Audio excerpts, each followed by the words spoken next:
Bien. El tema que me toca a mí dar es todo lo que es cuidados de enfermería con paciente con intubación nasotraqueal. Eh, Nosotros acá, la verdad, no usamos mucho la nasotraqueal, ¿sí? Pero se utiliza mucho en el área de anestesiología, sobre todo en los pacientes cardiovasculares, ¿sí? Y que en realidad es como una vía alternativa a la nasotraqueal, pero nosotros más manejamos la endotraqueal, ¿sí?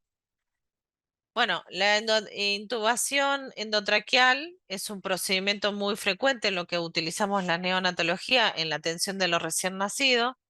Por lo general, la vía de elección es la vía oral, pero también puede ser otra opción la nasal. Eh, y eh, Siempre la intubación, sea vía oral o nasal, la va a determinar la práctica, ¿sí? De acuerdo en cada institución. Entonces uno siempre se pregunta, bueno, entonces, ¿vía oral o vía nasal? ¿Cuál es la mejor opción? Bien, primero principal cuando estamos hablando de lo que es la intubación endotraqueal, ya sea naso o vía oral, ¿sí? La endotraqueal o nasal. Tenemos que tener en cuenta cuáles serían nuestros objetivos como cuidados de enfermería. Primero van a favorecer toda una ventilación adecuada, lograr una ventilación, una perfusión, una saturación de oxígeno, ¿sí? Mantener todo lo que es la permeabilidad de la vía aérea, que ahora después vamos a ver, evitar el aumento del consumo, esto hace referencia no solo digamos, la parte respiratoria, sino que también si tenemos un paciente que está hipertérmico, eso va a generar más consumo de energía, y por lo tanto más consumo de oxígeno.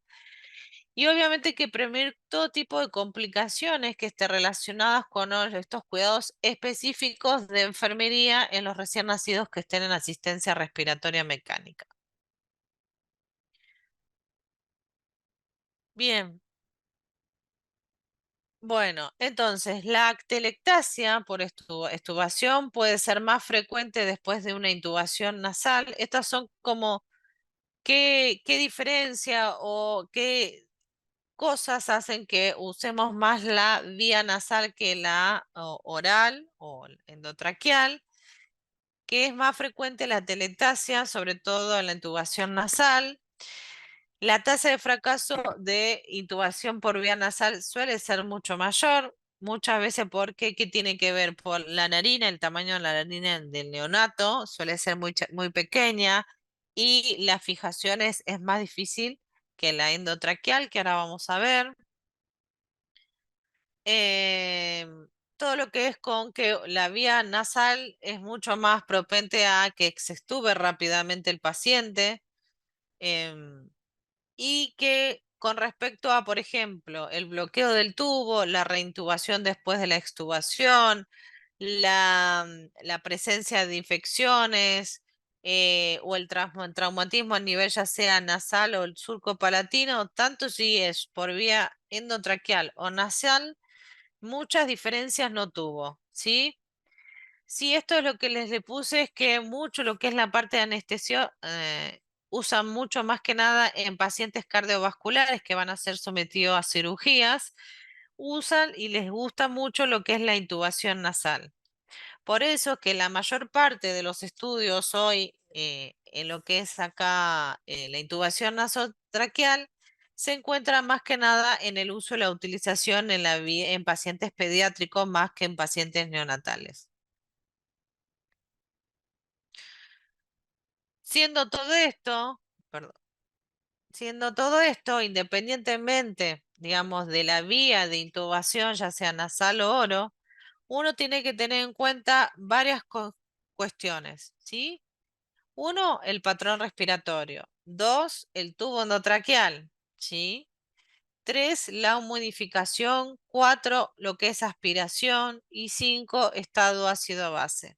Ahora vamos a ver cada uno de ellos. Yo ahora lo que dije hasta acá es usamos más la intubación endotraqueal que la naso y les expliqué qué diferencia o qué diferencias o o similitudes tienen ambas, ¿no? Ahora, independientemente de ambas, los cuidados van a ser casi prácticamente lo mismo, algunos particulares con respecto a la fijación, pero otro es todo lo que es patrón respiratorio, ¿no? Cuando uno habla de patrón respiratorio hace referencia, bueno, ¿cómo es la entrada de aire? Yo uno tengo que ocultar la entrada de aire en ambos campos pulmonares. Mientras tanto, también estoy ocultando si hay secreciones o no. Controlar la frecuencia cardíaca, valorar la mecánica respiratoria, valorar si el paciente tiene signos y síntomas de dificultad respiratoria como quejido, como, bueno, acá en este caso no va a ver si el paciente está intubado, pero sí podemos encontrar el uso de músculos accesorios. Otra cosa muy importante es conocer las condiciones en las cuales uno va a administrar este gas medicinal, que es el oxígeno, que es un gas que se utiliza muy frecuente como tratamiento en neonatología. Pero el tema es que el oxígeno, acá en lo que es en el Ministerio de Salud, sacó como cómo es el manejo en los pacientes que se encuentran recibiendo oxígeno menores de 36 semanas, independientemente de qué tipo de dispositivo tenga. Si está en ventilación mecánica, si tiene un CPAP, si tiene un halo, ¿sí? Entonces, lo que se trata es de, es una droga, como droga produce un efecto y el efecto en los prematuros hace que se libere un radical libre que lo que hace es dañar los vasos pequeños de la retina. Al producir un daño en el vaso pequeño de la retina, lo que pueda producir es desprendimiento de la retina y eso se conoce como retinopatía del prematuro. Hay diferentes grados en la cual hay un grado muy severo, ¿sí? En la cual si no se detecta precozmente y no se trata, el paciente puede quedar ciego. Por lo tanto, yo tengo que saber la concentración del oxígeno y qué tipo de qué saturación debe tener para evitar esta patología. Entonces, se sacó como resolución ministerial que la saturación deseada debe estar en el rango de 89 a 94. En cuanto a la alarma límite, es 88 y la alarma máxima 95.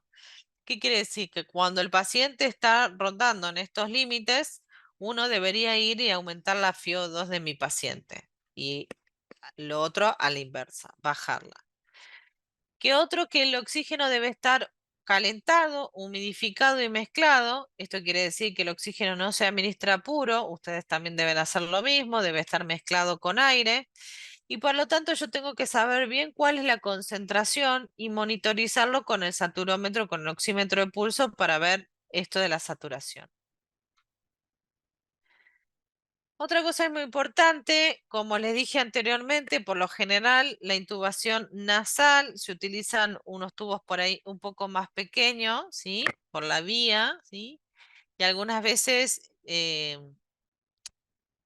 acortan un poco, pero lo que es la intubación endotraqueal, nosotros utilizamos una técnica que es la de medir hasta dónde va a estar introducido el tubo desde la base del tabique hasta el trago, digamos, hasta el trago, ¿sí? Y se le suma 1 centímetro. Supongamos que desde acá hasta acá me da 8 centímetros, ¿sí? Más 1 es 9. ¿Qué quiere decir? Que cuando introduzco el tubo va a estar fijado en 9 centímetros. Esto es una tabla de referencia que uno lo puede tener, pero también va a depender de la anatomía del niño, que de acuerdo al peso va a utilizar un determinado tubo endotraqueal.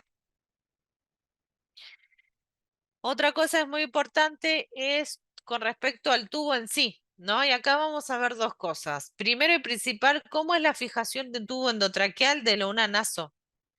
Las fijaciones nasotraqueales, por como les dije anteriormente, usan mucho en pediatría y algunas veces lo que se hace es unos puntitos se lo deja fijado o simplemente se lo fijamos como si fuera una colocación de una sonda nasogástrica.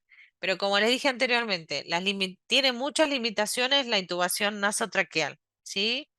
por el tamaño del tabique, que es muy pequeño, no tiene un lugar donde pueda sostener, ¿sí? Y puedo aparte inclusive generar lesiones en el tabique y en la nariz. Entonces, lo que sí tenemos que saber es cuando un paciente está intubado en forma endotraqueal, es que si el tubo está bien ubicado, ¿no? Porque debe quedar a la entrada de la carina para poder expandir ambos campos. Entonces, uno tiene que ver a través de una placa donde el tubo endotraqueal tiene que quedar en la línea interclavicular, ¿sí? Esto que les puse acá de posición correcta del peso más 6, esto era algo que hacíamos hace mucho tiempo atrás, como una regla mnemotécnica en la cual el neonatólogo decía, ¿cuánto pesa el paciente? ¿Sí? 2 kilos, bueno, más 6, 8, hasta 8 centímetros tenemos que intubar al paciente. Pero con esta regla que se usaba, por eso les puse en rojo, porque no se usa más, lo que llevó a que se introducía mucho más de lo que debería el tubo endotraqueal, ¿sí? Entonces, tanto el tubo endotraqueal como el tubo naso es una conexión directa entre lo que es el ambiente y la tráquea. Por lo tanto, todo lo que es mecanismo de calentar y humidificar no lo tiene. Nosotros en la vida cotidiana, ¿qué hacemos? Inspiramos, se ingresa el aire, la mucosa de los hilos calienta, lo humidifica y así entra el aire a nuestros pulmones calentado, humidificado.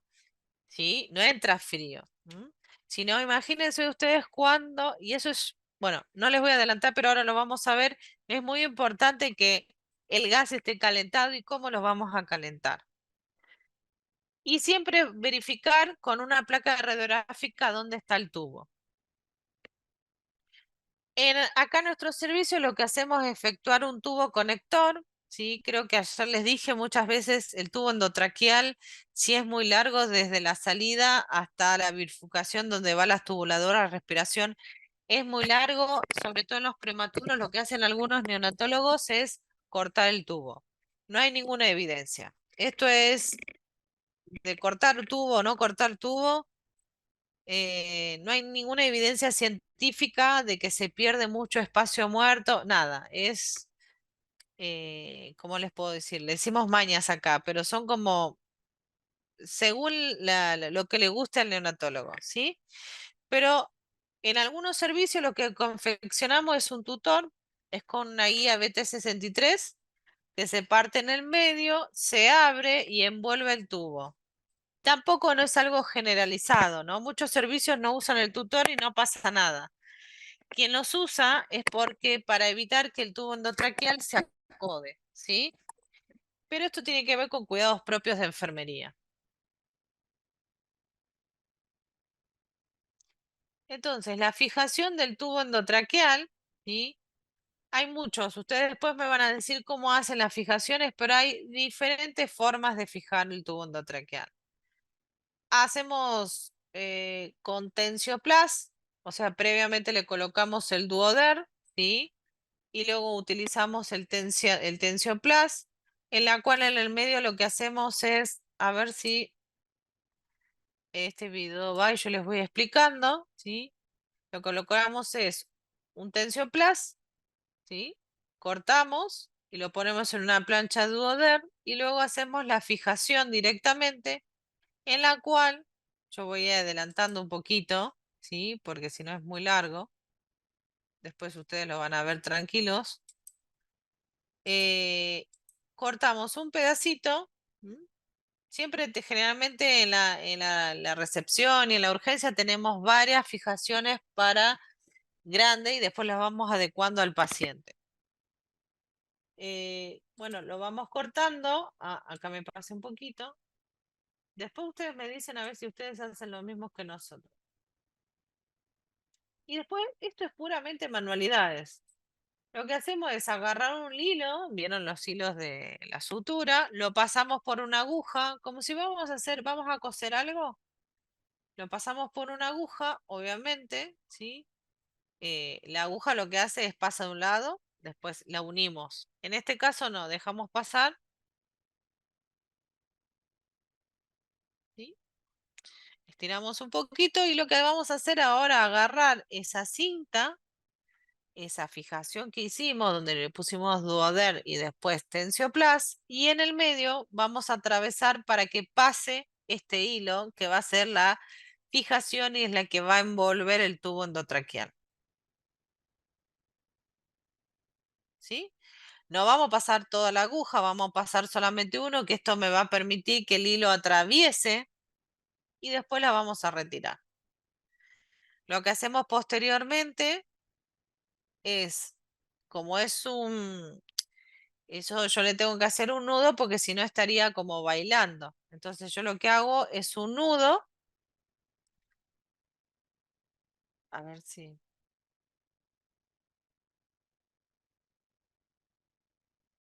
en la punta, porque si no me va a bailar. Y después lo que hago es un nudo en el medio para que se quede fijo.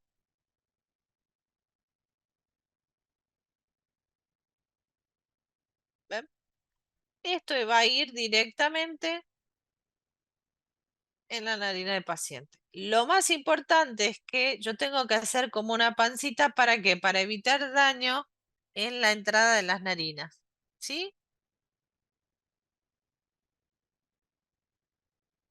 Estos hilos que están acá, que ven acá, lo que van a hacer es envolver el tubo endotraqueal. Dejo de pasar.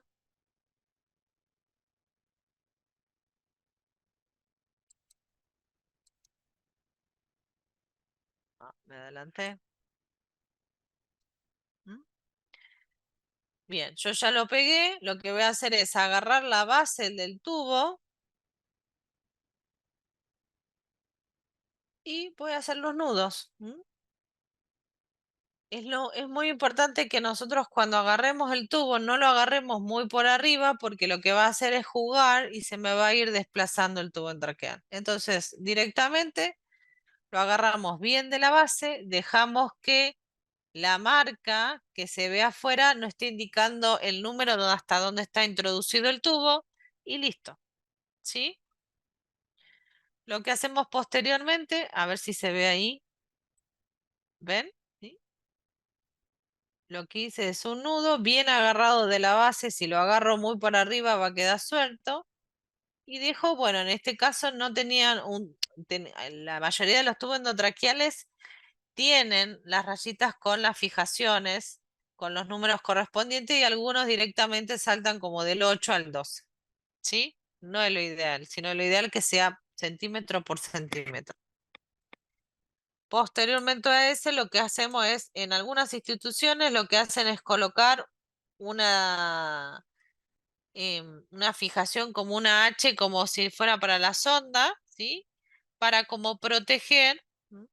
Pero esto es indistinto, eh, los hilos que quedaron arriba, ¿sí?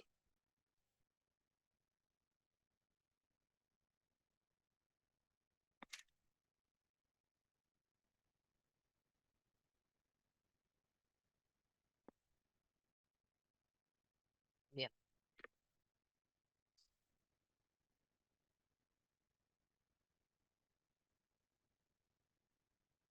Eso le hago una marquita porque en el caso que se empieza a desprender en los prematuros que están en humedad, lo que me va a permitir a mí saber de dónde es el comienzo para ir despegándole la cinta y hacer una nueva fijación.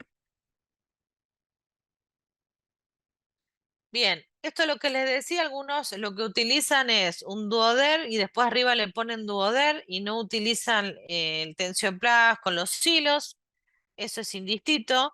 Y lo que hoy tenemos en el servicio es este fijación que se llama Neotech, por ahí algunos ya lo utilizan ustedes, que lo bueno que tiene esto que permite o evita las fijaciones, lo que es la narina, dura mucho más tiempo y la verdad que es muy práctico.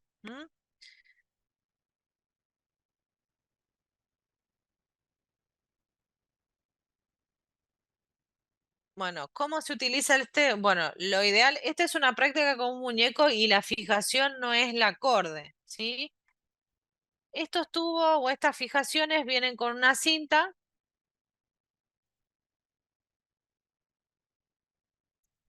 vienen con una cinta con colores, que cada color va a determinar qué tipo de tamaño de fijación vamos a utilizar, ¿sí?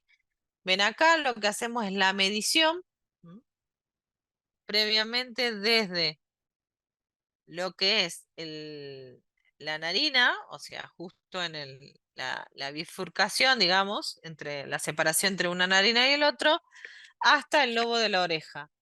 De acuerdo al color que te quede acá, es el que mayor predomine, por supuesto el marrón, es el tamaño de la fijación. En este caso lo tenemos, por lo tanto vamos a hacer con uno diferente, más que nada para mostrarla en la práctica.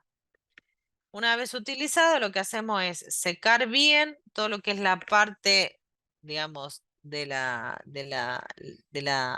mejilla, ¿sí? Para que no quede un tipo de resto, pero nada, con una gasa, con un poquito de agua y nada más. Una vez que tenemos dispositivo, lo que hacemos es agarrarlos con ambas manos, un poquito para que, unos 30 segundos, para generar un poco de calor y se adhiera más la fijación.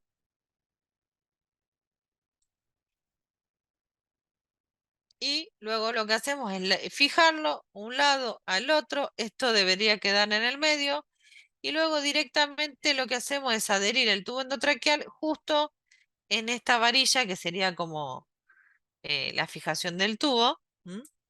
Y no solamente que permite fijar el tubo endotraqueal, sino que también me permite a mí, ¿sí?, hacer la fijación también ahí de una sonda, digamos, orogástrica, como es en este caso de esta figura.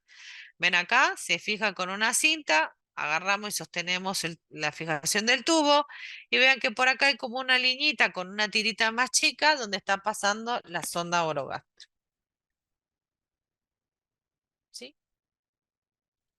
Le hacemos siempre una muequita para saber dónde empezar a desprender una vez que decidamos el paciente no cambiar la fijación o el paciente sale de respirador. Es fácil y muy práctico. Nos está dando muy buenos resultados acá. Bien, con respecto a esto que le decía de la humidificación, tener en cuenta que el calentador debe estar a 34 o 37 grados centígrados y es muy importante qué tipo de tubuladuras utilizamos en estos pacientes. Vieron que yo les dije que el oxígeno debe estar calentado y humidificado, ¿m? Para poder ir los gases con la temperatura correspondiente. Si yo administro un gas frío, lo que voy a producir es lesión en la mucosa, el paciente no va a regular la temperatura, va a haber mayor consumo de oxígeno, mayor consumo metabólico, ¿sí? Eh, y por lo tanto voy a empeorar más la dificultad respiratoria. Por lo tanto, a la hora de colocar oxígeno y que el calentador esté a esta temperatura, también tengo que prever qué tipo de ramas o qué tipo de tubuladuras tengo en el servicio. Y lo más importante es que tengamos tubuladoras servocontroladas, que eso permiten controlar la temperatura circundando dentro de la tubuladura, ¿sí?, que mide para que la temperatura que le llegue al paciente sea acorde. Entonces tenemos tres tipos de tubuladuras. Una, las que son servocontroladas en la rama inspiratoria y la rama expiratoria. Inspiratoria y expiratoria. O sea, que tenga un servocontrol tanto en la azul como en la blanca. Tenemos otra, esas son las ideales, sobre todo en los pacientes que después mañana vamos a ver que se encuentran en alta frecuencia. ¿Por qué? Porque no es un paciente que pueda desconectar constantemente. Entonces, lo que hace es que muchas veces, si tiene algún trampa de agua y se acumula, yo la tengo que sacar del vasito y vaciarlo. Por eso es que las ramas que tienen y controlan las inspiratorias, pero la inspiratoria tiene un trampa de agua, no se usa. Lo que tengo que saber o verificar que cuando yo desconecto este vasito que está ahí, tenga válvulas que eviten que se pierda la presión, ¿sí? Y por último tenemos las no servocontroladas, que quiere decir que tengan trampa de agua tanto en la expiratoria como la inspiratoria, ¿sí? Y esas no son las recomendadas y las que no se utilizan, porque cada vez que voy a vaciar el frasquito, porque se llena del agua, porque la temperatura que hay en el ambiente y la del calentador son diferentes, entonces tiende a condensar el agua y se acumula. Lo que hay que hacer es que tengan válvulas que eviten la liberación de presión, porque si no, no tienen esas válvulas, lo que hacemos es clampear con dos coger, ¿sí? Vaciamos la tubuladura y después desclampeamos. O sea que evitamos que se pierda presión. No es lo recomendable, ¿sí? Esto es un poco lo que vimos ayer con respecto al sensor, ¿sí? Evitar la condensación de agua para evitar, digamos, que también el sensor se llene de agua y no piense a censar o funcionar correctamente.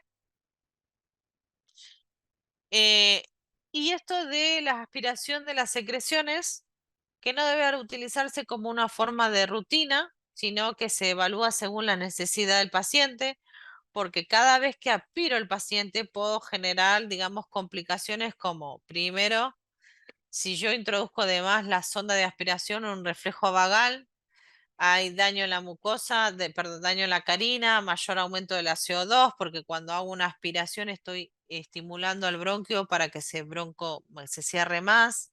Entonces, ¿qué momento yo voy a aspirar al paciente? Según la clínica.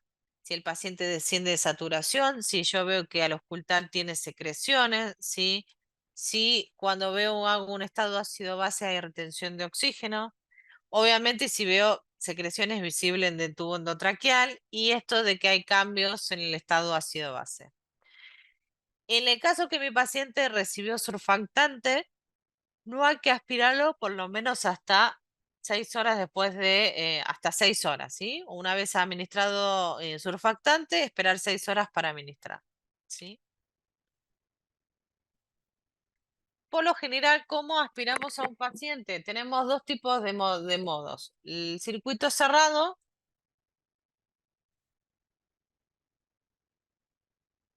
a ver, esperen que alguien me hizo una pregunta.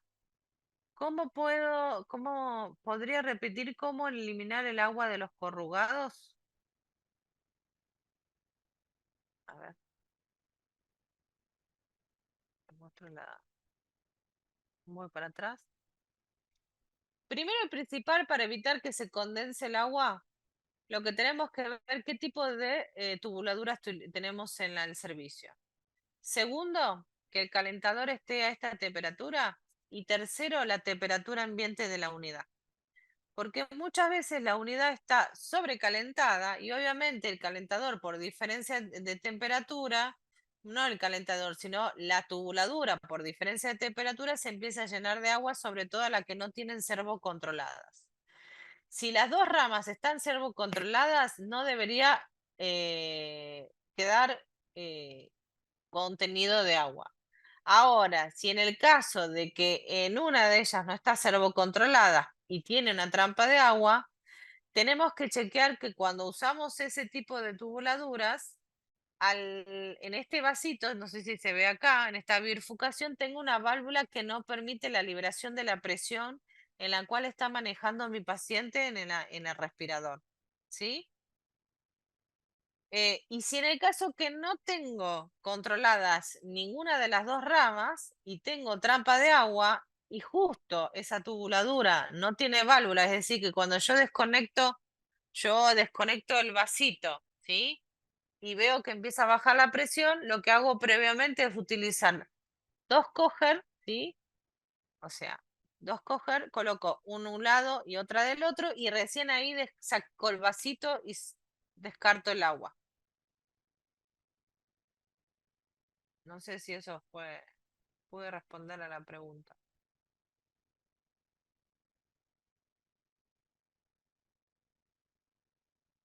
Bien.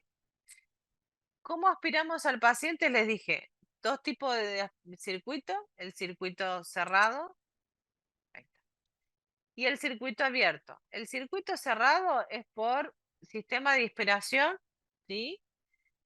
Que lo que hago es colocar una sonda, pero por un sistema, por una sonda que se llama traquear, o sea, el sistema se llama traquear, pero que no lo desconecto al paciente y por lo tanto lo puedo hacer yo sola. O un circuito abierto, en este caso sí necesito de un ayudante, en la cual mi compañero lo que va a hacer es desconectar al paciente introduzco la sonda y hago la aspiración. Siempre la medida del catéter de aspiración debe ser el diámetro interno del tubo endotraqueal por 2. Por ejemplo, un tubo endotraqueal número 2, lo que hago es 2 por 2. Bueno, la sonda, o sea, el circuito de aspiración debe tener 4 French. ¿Eso que me va a permitir? Que pueda pasar por la luz del tubo endotraqueal. Si yo utilizo una de mayor French y no acorde con el tubo, no va a pasar nunca. ¿Mm? O me va a generar cierta presión. El circuito de aspiración cerrada, nosotros lo que hacemos es, en la unidad del paciente, dejar cuánto es que voy a introducir previamente mi compañera o alguien que vio la medición del tubo endotraqueal hasta dónde está introducido, le colocamos una cinta y medimos de acá hasta acá y colocamos una cintita que nos va a indicar hasta dónde vamos a introducir la sonda de aspiración. Esto es circuito cerrado, abierto, perdón. Entonces mi compañera lo que va a hacer es desconectar al paciente y yo rápidamente coloco la sonda, cuento unos segundos y empieza la aspiración. ¿Sí?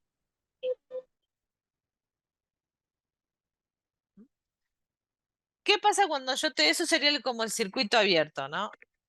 En el circuito cerrado es totalmente diferente. Nosotros tenemos un tubo endotraqueal, tenemos lo que es el circuito traqueal de aspiración cerrada. Este circuito es una sonda que va conectada a una guía y esto es un manómetro de presión. Pero acá nosotros también tenemos muchos problemas porque generalmente tendemos a introducir la sonda más de lo que deberíamos introducir y el niño hace un reflejo vagal y hace una bradicardia, desatura y si estaba no hemodinámicamente estable, lo descompensó más. Por lo tanto, lo que hago es, supongamos que tenemos un paciente que tiene un tubo endotraqueal fijado en 8, decimos, ¿hasta dónde colocamos o introducimos la sonda de aspiración? Lo que hago es sumarle, ¿sí? A esos 8 centímetros la distancia que hay entre el labio, esta es una fijación muy fea, pero bueno, no importa. La distancia que hay entre el labio hasta la conexión en I, hasta la bifurcación, en la cual, ¿por qué está bifurcado? Porque acá va conectado la sonda o el traquear, la sonda de aspiración, y por el otro lado el tubo endotraqueal, las tubuladuras respirador. Si el tubo está fijado en 8 y de acá hasta acá me da 7, 8 más 7 es 15. ¿Qué quiere decir? Que yo esta sonda la voy a introducir hasta que el número 15, que es un determinado color, llegue acá en la bifurcación o en la conexión en I. Eso me va a evitar que el niño haga un reflejo vagal, que haya un daño en la canina. ¿Mm? Esa sería la medida correcta de introducir la sonda de aspiración. Muy importante. Yo cuando aspiro a un paciente les dije que iba con una guía, un manómetro. Esa presión no debe ser excesiva, ¿sí? Debemos seguir evitando el daño. Por lo general, debe estar entre 50 y 80 milímetros de mercurio. Algunas bibliografías hablan de 100, lo ideal es un poco menos. Este tipo de procedimientos no deben durar más de 10 segundos, entre 5 y 8. Y en el caso de que necesito, por eso es que no lo hacemos en forma rutinaria, que tengamos que administrar solución fisiológica para fluidificar las secreciones, lo que hacemos es calcular los 0,1 mililitros por kilo. Para evitar que haya secreciones o que en vez de estar aspirando o estilando narinas o estilando con solución fisiológica, es muy importante que yo a la hora de administrar estos gases sean fluidificados mediante la humidificación y calentador. ¿M? O sea, el calentador debe ser acorde, que esté a 37 grados, ¿sí? Y una adecuada hidratación del paciente. Siempre posteriormente a aún lo que es un procedimiento como una aspiración con circuito cerrado y abierto, tenemos que evaluar a mi paciente. Recuerden que, como dije anteriormente, la aspiración es un estímulo. Eso hace que el bronquiolo que estaba abierto se cierre, ¿sí?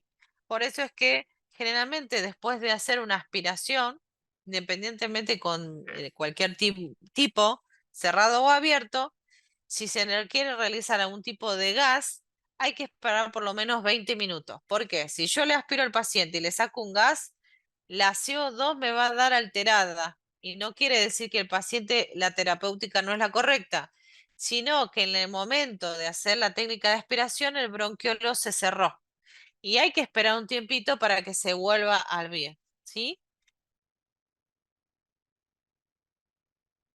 Entonces, cuidados del paciente, siempre vamos a estar monitoreándolo continuamente, controlar la frecuencia cardíaca, la tensión arterial y la respiratoria, pero tampoco podemos dejar de lado todo lo que no tenga que ver con lo respiratorio, pero sí forma parte del cuidado integral de ese paciente.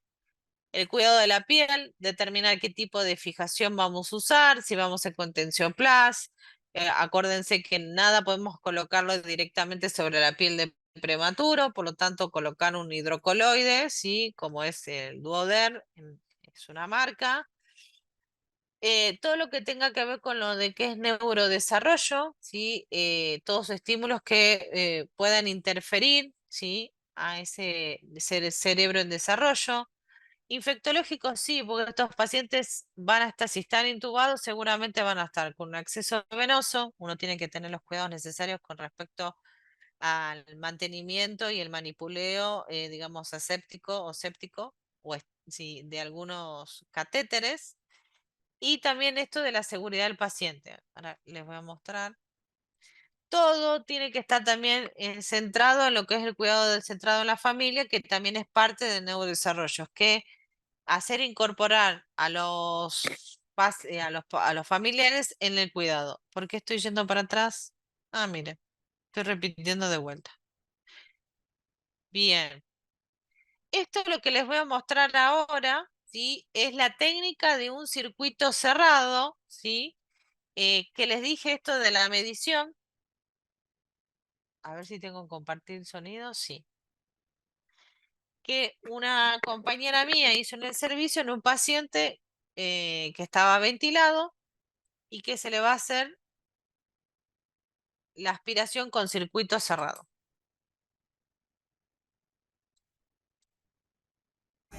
Ya empezó.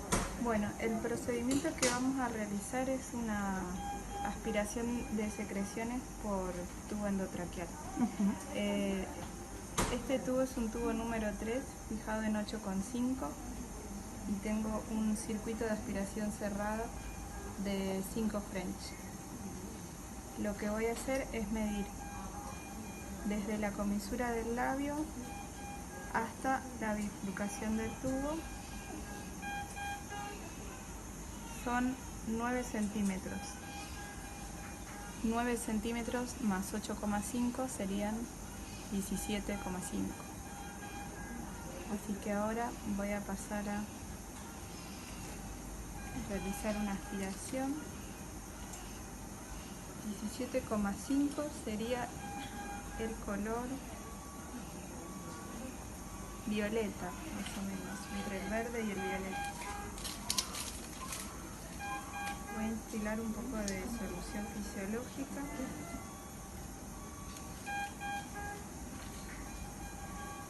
Ahí está.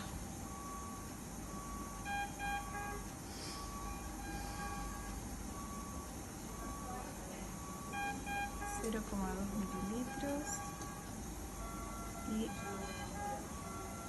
vamos aquí a iniciarla. Ahí vamos.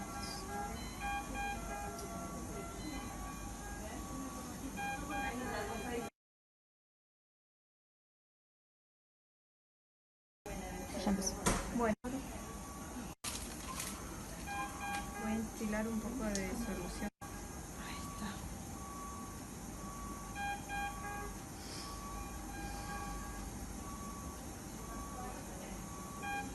0,2 mililitros y vamos a iniciarla. Ahí vamos.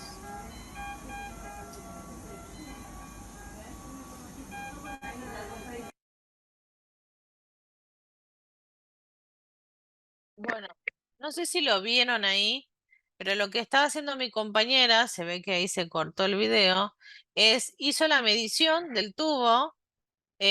Sabía que estaba fijado en 8, sabía que estaba fijado en 8, luego hizo la medición y les daba como 16,5.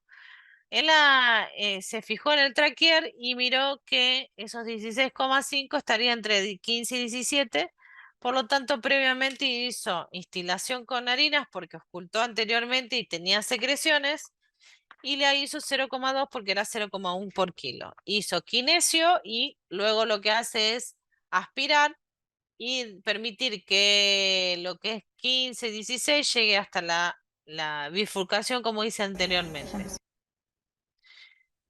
Bien, lo importante es la posición fisiológica, tenemos que también mantenerlo, por lo general podemos poner tanto boca arriba como boca abajo uno lo contiene, hay mejor amplitud, digamos, la caja torácica se amplía más, mejora lo que es la ventilación. Ay, observar siempre constantemente al paciente la conducta, ¿sí? Y lo que les puse acá es como un caso clínico en la que se encuentra, por ejemplo, un paciente internado en la UCI, con recién nacido de 2 días de vida, con diagnóstico de distrés respiratorio de 27 semanas de gestación, pesa 1,150 kg en ARM con modalidad ventilatoria de CIMB, o sea, modalidad sincronizada matatoria intermitente, con un setting que dice una PIP de 20, una PEP de 5, una frecuencia de 70 y un tiempo expiratorio de 0,3, y que está con requerimiento de FIO al 60%. Presenta un tubo endotraqueal 2,5 que están fijados 6,8. Ah, me faltaron las preguntas. Bueno, en este caso, cuando mi paciente está en estas situaciones, uno lo que tiene que valorar es cuáles serían los cuidados de enfermería. Primero principal, cuidado prioritario es, me pasan la guardia de estas características, tengo que rechequear que el tubo esté fijado en 6,8. 6,8, ¿qué quiere decir? Tenemos 1,100 kg. Me miro la placa, vuelvo a chequear y veo, porque un 6,8 no es lo mismo un 7, por ahí esos 0,2 para el paciente el tubo está demasiado introducido.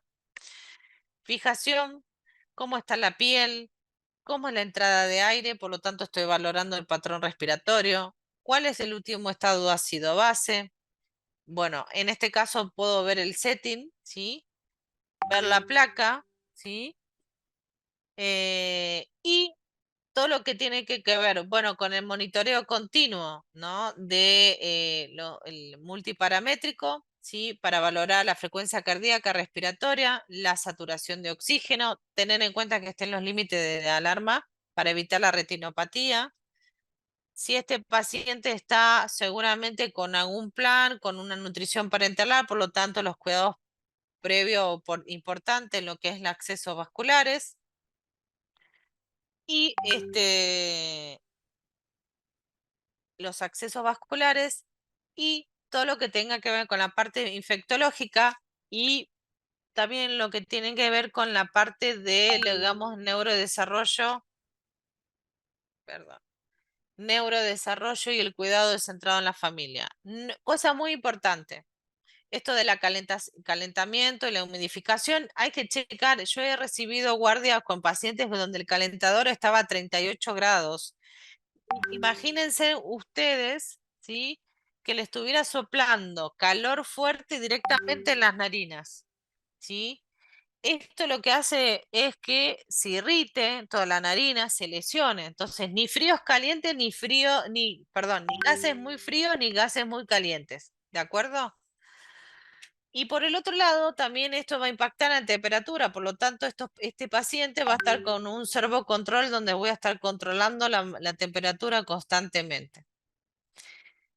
Entonces, dijimos el neurodesarrollo, también hablamos de seguridad del paciente. Seguridad del paciente tiene que ver también con respecto a si tiene accesos vasculares, identificarlos. Identificar lo que es, si es un acceso vascular venoso, un acceso vascular arterial, qué está infundiendo, si lo que está infundiendo son compatibles o no, si está recibiendo drogas, qué tipo de inotrópicos, rotularlo, cuánta unidad, cuándo comienza, cuándo finaliza. Eso es también parte de la seguridad del paciente, ¿sí? No solamente hablamos de seguridad del paciente, esto de eh, evitar que se infecte, ¿no? De esto de la rotulación, la identificación también es parte de la seguridad del paciente, ¿no? Que el paciente esté identificado como paciente, pero también haya identificación de todo tipo de solución que estoy administrando en el mismo. Ahora sí.